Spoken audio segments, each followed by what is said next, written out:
It's Thirsty Thursday here, NBA DFS Preview. Look, I have to bring the energy a little bit. We had no DFS preview show yesterday. We had to axe that. And so now I got to make up. I got to have double the energy here for the NBA DFS Preview show here on WinDailySports.com. My boy, Ghost, which, by the way, I know your name is Nick, but for some reason I call you Ghost. Should I call you Nick? Should I call you Ghost? Either one works. I'm cool with either one.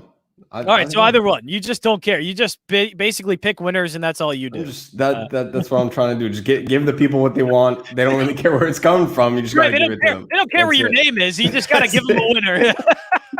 No, they care who you are. At DFS_Ghost is where you can find all those good plays over at WinDailySports.com. Have the Ghost gems up, by the way. And I'll let you kind of talk about it a little bit more, but you did also recommend a lot at the end of your article, and you do all the time, the cheat sheet and the projection model. Just what can people expect when they do go to those? Yeah, that's, I make it as explicit as possible. When I first started writing this season, I had a couple of people asking me like, hey, what about some value plays for tournaments? Because when we're talking about our cash games, it's fairly obvious. You look at a spot like tonight where Toronto's down to an 8-man rotation. We know that, at least for our cash games, a large amount of our value is going to come from there. And even for tournaments, but specifically for cash games when a lot of these guys are carrying ridiculous ownership, right? So you just have to lock those in if you are playing cash. But I specifically say, anybody under the $5,000 price tag on FanDuel, I don't write them up because I use the projection model myself. I mean, it's something that, I have it in front of me while I'm building my lineups, even while I end up doing late swaps, specifically more so on DraftKings. FanDuel, it's a little less late swap action over there, but especially with DraftKings, it's a puzzle piece, man. Like you have so many different spots, and especially with that guard and forward spot and a utility on top of that, there's a significant edge to happen when when a guy like Paul George or Kawhi Leonard ends up getting ruled out 10 minutes before the Clippers game. You got to be ready to do that, and it's exactly what our projection model is there for, right? So I mean, granted, they are projections. It's nothing that, you got to be able to do your own research and really accompany it with whatever the staff provides, right? It's something that we highly encourage. But again, it's something that I use myself. It's something that I highly encourage everyone uses because especially for value plays alone, you're going to end up wanting to use that to really, pencil in one or two studs that you want to use. And then you use that to pencil in one or two value plays. And you're really taking off from there. And the last thing that I use it for is really, you end up having a debate. Oh, am I playing Paul George or Kawhi Leonard tonight? Am I playing Damian Lillard or CJ McCollum? It answers the question for you, or at least gives you guidance to saying like, hey, this is what we have it for. If it's a real toss-up, then at that point, hey, do you make two lineups and just put one of each? Are you following your gut instinct, whatever it is? But, there are certain days where there's one of those two options that people are contemplating where they're projected 15 more points than the other. At that point, my decision is made for me. I'm just going to lock in that guy. So best play on slate. That's obviously a very wide general question. Yeah. So let's all use that. What is the top play? Like who are some of the top DFS guys? We'll get into more of the slate and break it down. But for our guy here, what are some of the top plays, top cash plays, or top price players that you are putting in your lineups? Well, for me, it's two different conversations tonight. Especially, I mean, on any given night, you're definitely gonna want to end up separating playing cash games, which are, your double ups, your 50-50s, anything of the sort where large in part 50% of the field ends up cashing and ends up winning money, right? So versus tournaments, it's really top heavy. It ends up being, anywhere from 18 to 23%, 24% on a good day, where it's pretty much a core of the field that ends up winning money, right? So that's where we allow ourselves to get different, but very hard to ignore a couple of rotations tonight. Milwaukee is without Giannis Antetokounmpo. People are automatically going to play Chris Middleton. I have a pivot in that very same game where, yeah, they're both going to carry ownership, but at one point you can't just play 3 to 4 Milwaukee guys just because Giannis is out, right? So there is a significant edge to be had tonight. I'm looking at guys like Jrue Holiday over Chris Middleton. I'm trying to find a way to get Luka Doncic in my lineup. Nikola Vucevic is in a great spot against Toronto. Who pretty much have no center. Wait, does today end in Y? Does today end in Y? You gotta play Vooch. No. Like if you wake up and you're breathing and it's a day ending in Y, you play Vooch, right? Especially in a Toronto matchup. Hopefully you're breathing. You know what? They have no interior defense whatsoever. So I plan on exploiting that matchup there, and Vooch is underpriced. So he's somebody that I have at the top of my list, and I love Luka in this spot against Milwaukee. It's a tight spread. Vegas pretty much has it as a pick 'em. The line's moving a little bit towards the Dallas side there, but coming off a brutal loss where they were 11 to 12 point favorites against Houston, and they actually ended up losing by 9. Luka's not going to want to go down 2 games in a row here. So, and you know what? The last time that they played, he dropped a 30-point triple-double against them. Jrue Holiday I don't even want to say put the clamps on him, because nobody can put the clamps on Luka, but he can at least limit it in a certain aspect. But now that Giannis is out, Jrue's carrying the load on offense too. So a little fatigue ends up setting in there. It's kind of hard for me to ignore Luka Doncic's upside when we're looking at the top of the pricing grid. So you just mentioned some of the games, and I think that was a good way to kind of preview what we're going to talk about most. Let's get into it. I think this one is the game you're likely going to go to here. What do we have? Because as you just said, it's a really small rotation for Toronto. Yeah, absolutely. And, you know, we're talking about Fred VanVleet, Kyle Lowry, Bembry's out. They're down to an 8-man rotation. Look at this is just point guards. Point guard tag. I mean, crazy. It's significant when we're talking about an 8-man rotation. You know what? No matter how good or how bad of a spot it is, we need to find a way to get at least one Toronto Raptor in our lineups tonight. Look, if you want to go to there's a bunch of thin rotations on this slate here. So there are a couple different spots where you can mix and match, but I would recommend at least having, at the bare minimum, you need one Toronto Raptor, if not 2. And I wouldn't go past 3 because of the condensed usage that's in a Toronto Raptor game environment, no matter what the given night is. Toronto, they flow their offense through, 3-4 guys max, right? So I'm not looking to get too much exposure to them, but you need at least one. If you're paying up, it's the guy that you just had on the screen right there, Pascal Siakam. OG Anunoby's in a good spot too, but when we're talking about offensive contributions, it's going to be Pascal. That's going to be the main benefactor there of all these injuries. OG is more the peripherals guy. He's going to grab a ton of rebounds. Going to be counted on as a 3-and-D wing. Probably going to end up matching up on Zach Levine as well to try and take him out of the game. So OG is going to be relied upon heavily. And then you have Gary Trent Jr., who's pretty much as close to a lock to take 20 shots as possible tonight on this slate, right? So this is a guy that he's a very streaky scorer. If the shot's dropping, the upside is there. If it's not, you're looking at a cold, hard snowflake there beside his name. But when we're talking about tournament play, this is a guy that I'm looking at, right? We're talking about a guy that when he gets hot with his shot, the stats are there. So if you're looking for a mid-range Toronto guy, Gary Trent Jr. is definitely an edge for me there. Safer floor would be OG Anunoby, but when we're talking about upside, Gary Trent definitely has a higher one. And for me, Malachi Flynn is definitely still in play. Look, the price has rapidly gone up, right? Gone are the days where we were playing him at 3,500 and 3,200, and I think last slate was 3,900. Oh, no, he's up to 4,700. He's up to 47, right? So, I mean, yeah, the price is up there, but again, he's coming off 3 straight games where he's put up 30-plus DraftKings points. I mean, this is a guy that he's going to be out there for 33-plus minutes, and they don't really have a secondary ball handler when we're talking about guys coming off the bench, right? We're looking at Utah Watanabe. We're looking at, Chris Boucher, Aaron Baines, interchanging at the 5. They don't really have other primary ball handlers there. So Malachi Flynn is pretty much a lock to play 33 to 36 minutes in this one. So yes, the price is a little bit higher, and I understand the appeal of going to a guy like Utah who's the stone cold minimum at 3K. But if you want to get a little bit different, you don't really have to go to a different team, different rotation, anything like that. You take the exact same spot, 8-man rotation. You just end up paying up a little bit more for Malachi Flynn over someone like Utah who's minimum price, and you have some great exposure to this Toronto offense. I'm locking in at least one of them. I might end up with 2. At the most, I'm going 3. I likely won't end up with 3 Toronto Raptors, but I'm locking in at least one. And right now, it might be Malachi Flynn for me in tournament play. Now, you did mention that Giannis is going to be out, and as you just mentioned, I think you said it really well. It's that, we're not just going to take, the lowest guys, or it's automatically you take a Chris Middleton. But what does that change? Where are you going now with Milwaukee?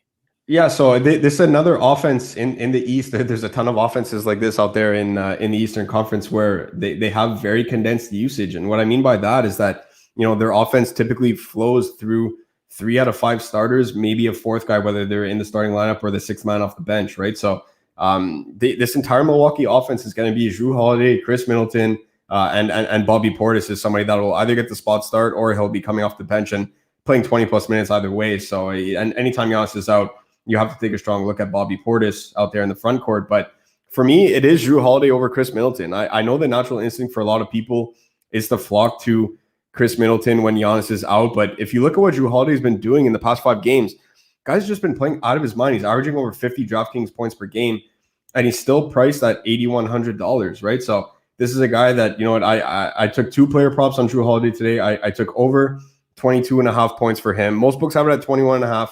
I ended up going for a little bit more to get better odds there. I got it at plus money for a single lone point over there. So 22.5 over on Drew Holiday. I ended up taking that. And his points, rebounds, assists, his PRA, which we often call it, is only at 33.5. He's hit it in 5 straight games, a couple of games where Giannis has missed. And even in the 3 prior to that, Giannis played and he still hit it, right? So he's playing out of his mind right now. You're going to want to ride the hot streak there. So for me, both of them are going to come in at roughly similar ownership percentage. But you know what? The edge there is you end up taking the lower one in Drew Holiday over Chris Middleton. Not only is it a higher price, but just because people generally flock to Chris Middleton over Drew Holiday when Giannis is out. And then on top of that, you know what? If Drew has a ceiling game, well, that means that Chris Middleton is going to have either a very ordinary game or even below that, right? So it's a spot where I wouldn't recommend playing both together. For me, Drew Holiday is my guy if you are playing one out of the two. But you can even go to other pieces. Bobby Portis is somebody that I don't mind playing with Drew Holiday. It's somebody that you can play with Chris Middleton. You can play with Drew Holiday, whoever you end up choosing. And we can't overlook Dante DiVincenzo either. I mean, sure, Giannis, but before he was out for this past week or so roughly, he's missed a couple games now. Dante was rebounding the ball extremely well. I mean, this is a guy that, you know what, he had 10, 11, 12, 13 rebounds even some games, right? So Giannis is out. Somebody's got to be able to replace that rebounding production. And against a very small Dallas frontcourt who struggles on the glass, you know what? Yeah, KP is 7 feet tall, but he plays like he's 5'0". I mean, he's struggling on the glass. Maxi Kleber is questionable in this one. Dwight Powell, any one of these guys, they don't scare me on the Dallas side of the rebounding perspective, right? So Dante's going to be able to go out there and really be a peripheral guy. So if I had to rank them, it would be Drew number 1 for me, then Chris Middleton, then Bobby Portis, and then Dante would be my extremely large field tournament flyer that I would take. But I have a ton of exposure to this rotation right now, and I don't really plan on moving off of it. And we'll break down this slate a little bit more, but we do have a couple of lineups for you to check out. So we'll put those up. Because I'm sure these are some players that others are going to have into their lineups. So here's one lineup from Glide, Flynn, Drew, Bay, Watanabe, Vooch, Luka, Portis, Hartenstein, DK, GPP. Yeah, I love that lineup. There's not a single play in there that I don't like. A lot of guys are featured in my article, and then Hartenstein is popping in the mall right now. So is Utah. So I definitely love that lineup. All right, now we're going to Jimmy Wagner here. Luke, Drew, Trent, Siakam, Boucher, Kobe White, Watanabe, and Hayes. Yeah, I like that. The one thing about Kobe White, I don't like that one. Be honest, you don't like that. I don't know if I could trust Kobe right now. Vegas still has this game as a close game. You know what? Despite the really, really thin Toronto rotation, they still have it at a 4 spread. And I ended up betting it because, and you know what, it might be a fish spot. They might have caught me on this one, but I don't see how Chicago doesn't end up covering 3.5 to 4 points, depending on what book you're on. But if that's the case, then Kobe White will be able to get some good minutes out there. Just there's so many guys that could contribute on the Chicago side. And because I'm playing Vooch, that's why I didn't play Kobe White. But because you don't have Vooch, it kind of works there. But again, with Zach Levine in, Lauri Markkanen is in, Patrick Williams is still there, Vooch is out there, Thad Young is out there, Satoransky is still starting. Like they have a surprisingly deep roster there. So I'm not really sure if I'm taking anybody from the Chicago bench, but if I am, it is going to be Kobe White. So I'm not completely opposed to that one. Trent, Siakam works together. Not sure if I would include Boucher in there. For Siakam to really have, GPP winning upside there, you're going to need him to grab 10 plus rebounds. And that's kind of where Chris Boucher ends up making his bread and butter, right? It's there and on the defensive end when he's getting 3, 4, 5 blocks in a game. So I'm not really, I don't mind the Trent and Siakam combo. I do like that a lot. You're essentially, locking in 75+% of the Toronto offense and their offensive production there. But I'm not really sure if I would pair them with Chris Boucher. I'd rather pair them with somebody like Malachi Flynn or a ball distributor. Or somebody like maybe even OG. You can just load up on the big 3. You could go Trent, Siakam, OG, and OG is going to get there on peripherals alone. I also want to go for Raptors. The fact that you have Utah in there, the main guy that I would lose out of that lineup would be Chris Boucher. So there we go. Those are two of the lineups. WinDailySports.com, WinDailySports.com/chat is where you can join the chat. Also, if you use GOT5 as code, you can get $5 for the first week. And if you also use the promo code Mike for, Mike North, that guy, pretty good, WinDailySports.com. Use the promo code Mike. You can get 1 month and then get another month free. So use those promo codes, WinDailySports.com.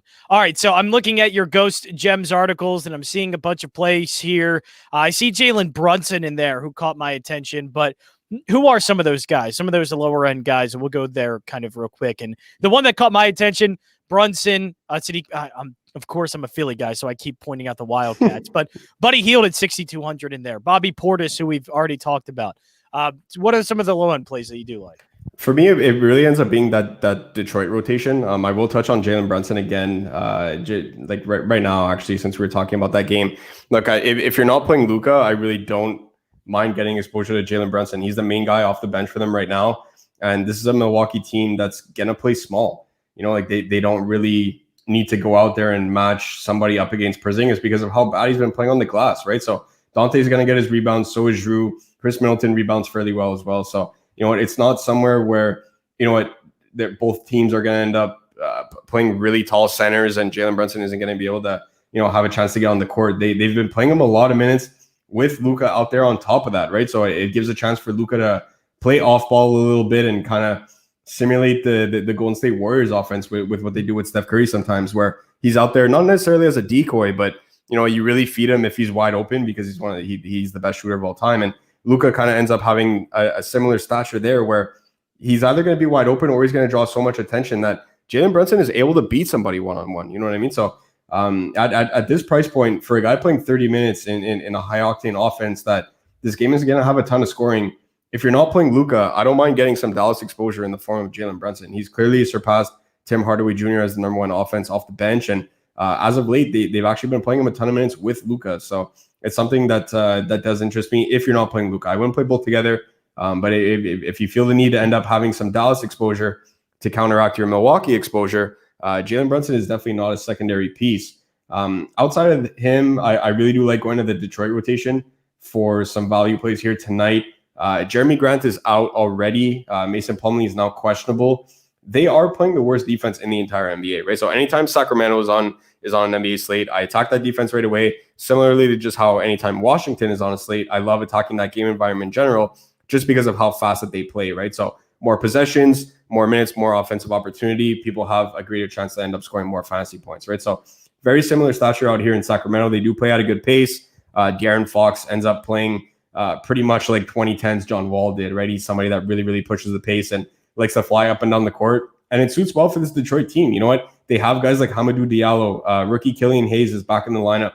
They can really keep up with this offense. And you know what? Is Detroit going to cover this game? Personally, I actually do think that they have a chance to cover that spread.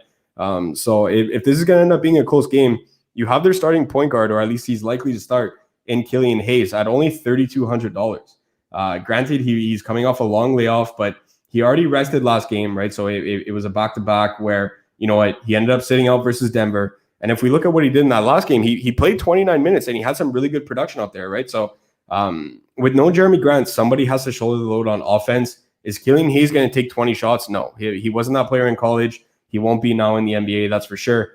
But when we're talking about a primary ball handler against Sacramento, they're going to have steal opportunities against De'Aaron Fox because of how fast that he plays. They're going to have good assist opportunities because of how bad Sacramento is on defense. And that's the kind of player that, you know, that's the kind of player that Killian Hayes is. He could fill up the stat sheet in that way. In the very same game, you can look at Saddiq Bey as well. Coming back to the Jeremy Grant injury, who's going to shoot the ball for Detroit tonight? You know, it's always scary playing guys like him. Guys like another guy I wrote up today was Colin Sexton. You mentioned Buddy Hield. These streaky scorers where, you know what, if their shot isn't dropping, their fantasy point production is slim to none, right? So it's very scary to end up playing a guy like Saddiq Bey. But you know what? At this price point, he's going to end up taking 15-plus shots and going up against the worst defense in the entire NBA. I'm going to want exposure to this Detroit rotation with Jeremy Grant out, and Saddiq Bey is going to be the main benefactor there, right? So in starts, he's been contributing really well. Even when he's starting with Jeremy Grant, he's been playing really well. So he's a guy that I definitely have my eye on at only 4,400. And of course, if Mason Plumlee ends up getting ruled out, we might not have that news until way later. So that's where the late swap comes in, where I was talking about before. But if Mason Plumlee ends up getting ruled out, then Isaiah Stewart likely gets to start again, not only 4,100. It'd be very hard for me not to find a way to get him in my lineups.